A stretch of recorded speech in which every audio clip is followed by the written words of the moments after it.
Rao Bahadur in one line. First నన్ను అడగచ్చు కదా. కొంచెం నేను క్వశ్చన్స్ మీకు చెప్పాల్సింది ముందు, సారీ. ఈ క్వశ్చన్ పేపర్ లీక్ చేయలేదు నువ్వు. సో అదే Rao Bahadur in one line.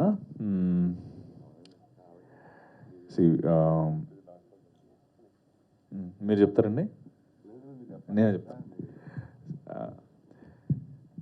So మొన్న ఆల్రెడీ ఒకసారి చెప్పాను, చాలా ఇంటర్వ్యూస్లో చెప్పాను.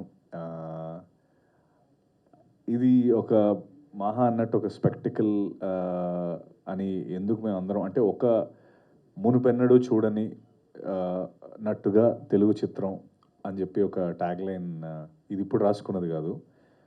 సినిమా స్టార్టింగ్ మహా ఫస్ట్ టైం చెప్పినప్పుడు అందరం కూర్చొని తను నరేట్ చేసినప్పుడు దీనికి ఏ ట్యాగ్ లైన్ వేస్తే బాగుంటుంది అని అప్పటి నుంచి షూటింగ్ కూడా అప్పుడు జరగలేదు ఇంకా. అందరం నలుగురుమే, నేను శరత్ అనురాగ్ మహా కూర్చొని అసలు దీనికి ఏ ట్యాగ్ లైన్ పెట్టాలి, దీని టార్గెట్ ఆడియన్స్ ఎవరు, ఈ టాపిక్స్ అన్నీ వస్తున్నప్పుడు వచ్చిన లైన్ అది. మునుపెన్నడూ చూడని విధంగా తెలుగు సినిమా అని, లేకపోతే from Telugu to the world అని ఒక రెండు ట్యాగ్ లైన్స్ ఏవో అనుకున్నాము. అయితే ఆ ట్యాగ్ లైన్స్ సినిమా తీయకముందు అనుకున్నాం. తర్వాత సినిమా అంతా అయిపోయిన తర్వాత మళ్ళీ కూర్చొని ఏమో మనం ఏ ట్యాగ్ లైన్స్ అయితే అనుకున్నామో ఆ ట్యాగ్ లైన్స్కి తగ్గట్టే సినిమా వచ్చిందని వెరీ హ్యాపీ ఫీల్ అయ్యి ఆ ట్యాగ్ లైన్ సూపర్ స్టార్ చెప్పడం, సూపర్ స్టార్ గారికి మేము చెప్పినప్పుడు ఎస్ దీనికి ఇదే కరెక్ట్ ట్యాగ్ లైన్ అని తను ఫీల్ అవ్వడం. I think that is what Rao Bahadur is for me, Sharath. I think it is నిజంగానే from Telugu to the world. And the experience Rao Bahadur మీకు ఇవ్వబోతుందంటే, జనరల్గా మీరు థియేటర్లో సినిమా చూడడానికి వెళ్తాం, కానీ రావ్ బహదూర్ని మాత్రం అదేంటది రావ్ బహదూర్ అనే వాడి ప్రపంచాన్ని అనుభూతి చేయడానికి థియేటర్లోకి ఎంటర్ అవుతాం. ఇది మాత్రం that's what I want to say. Thank you. Genre Satyadev గారు చెప్పండి సార్. అంటే ఇంకొక మరికొన్ని గంటల్లో రాబోతుంది సార్. అంటే ఇన్ని రోజులు కష్టపడి చేసిన సినిమా బయటకు రావడం అంటే it's almost like delivering a baby. అవునండి. So what's your excitement and what's your inner feeling about this movie? కాన్ఫిడెంట్గా ఉందా, లేకపోతే ఆల్రెడీ కొట్టేసామరా అన్న ఫీలింగ్లో ఉన్నారు? ఎలా ఉంది, ఎలా అనిపిస్తుంది? అది 100% అంటే కొట్టేసామని ఫీలింగ్ గట్టిగా ఉంది. ఒకటి నాకు చాలా హ్యాపీ ఏమనిపించింది అంటే, మేము తీసిన సినిమా పైన మాకు ఎంత కాన్ఫిడెన్స్ ఉందో అన్నది ఈ ఈవెంట్ అంటే ఈ చిన్న మీట్ బట్టి కూడా మీరు చెప్పొచ్చు. అంటే జనరలీ అరే ఈ మైండ్తో, ఓపెన్ మైండ్తో రండి, సైకలాజికల్ డ్రామా అని సినిమా గురించి ఇంకొకసారి అండర్లైన్ చేయాలి అని వీళ్ళు ప్రొడ్యూసర్స్ కానీ ఇలా అనుకొని ఒక స్మాల్ ప్రెస్ గ్యాదరింగ్ పెట్టి చెప్పాలి అని అనుకోవడం కూడా యూజువలీ మనం ఎప్పుడు చూడలేదు.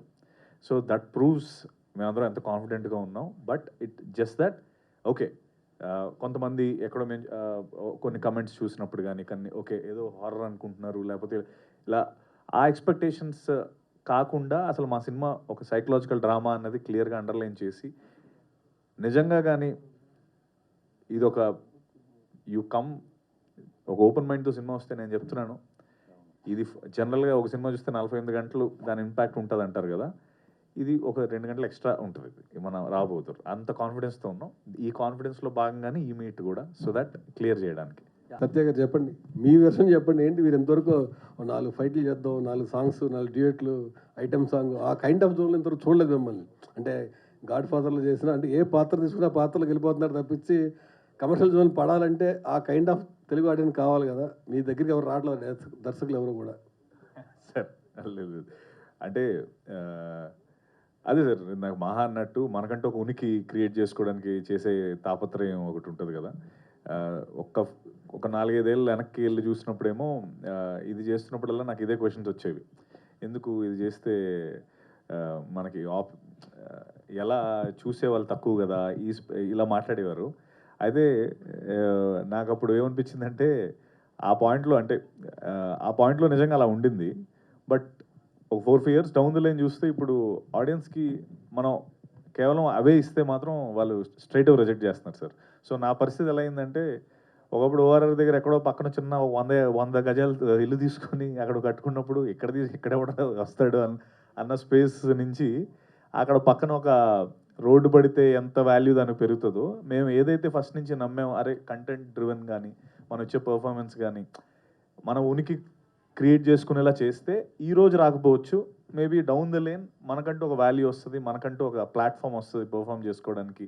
సో ఆడియన్స్ కూడా ఇప్పుడు మేబీ ఓన్లీ పాటలు, ఓన్లీ సాంగ్స్, లేకపోతే ఓన్లీ ఫైట్లు ఇస్తే వాళ్ళు కూడా స్ట్రైట్ అవే బాస్ మాకొద్దు, మాకు ఎక్స్పీరియన్స్ కావాలి, మాకు కంటెంట్ కావాలి, లేకపోతే give us something which we can enjoy more అన్న స్పేస్లోకి వెళ్ళారు. కాబట్టి కరెక్ట్గా ఐ థింక్ ఈ సినిమా ఆ దాంట్లో కూర్చుంటుంది.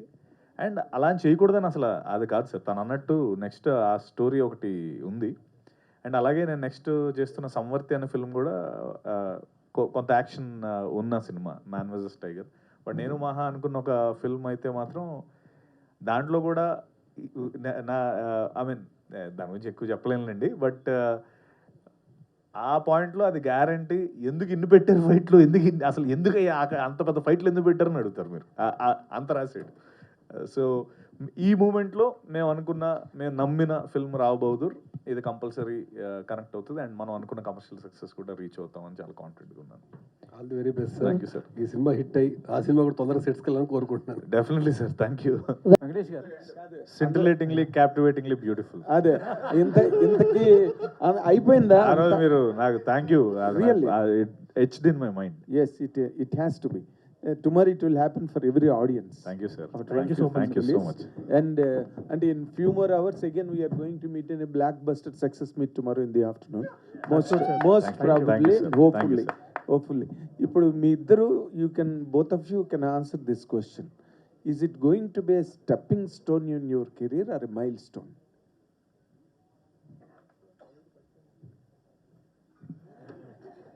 Every milestone is a stepping stone, sir. ఎవరి You have to step that. అంటే దాని డిఫరెన్స్ చెప్పగలుగుతారు సార్? స్టెప్పింగ్ స్టోన్ అంటే ఒక సక్సెస్ వచ్చింది, పర్వాలేదు, యావరేజ్గా పర్వాలేదు, బాగా చేశారు, we can do another film with this. Mile రాయ్ సార్, మైల్ రాయ్. అది నేను అడిగి. మైల్ స్టోన్ అంటే ఇంకా అవుట్ స్టాండింగ్ ఒక హిస్టరీ క్రియేట్ చేయడం. మైల్ రాయ్ సార్. మైల్ రాయ్. Yes sir. Good. So again మీరు ఎత్తుగా కట్టిన మైల్ రాయ్. Very good. మీ అందరూ పడ్డ కష్టానికి, మీ ఫెయిత్కి, మీ తాలూకు అప్లికేషన్స్కి అన్నిటికీ కూడా రేపు మంచి క్రౌన్ లభించి పెద్ద హిట్ అవ్వాలని కోరుకుంటున్నా. Thank you sir. Thank you. Venkatesh గారు థ్యాంక్ యూ సార్.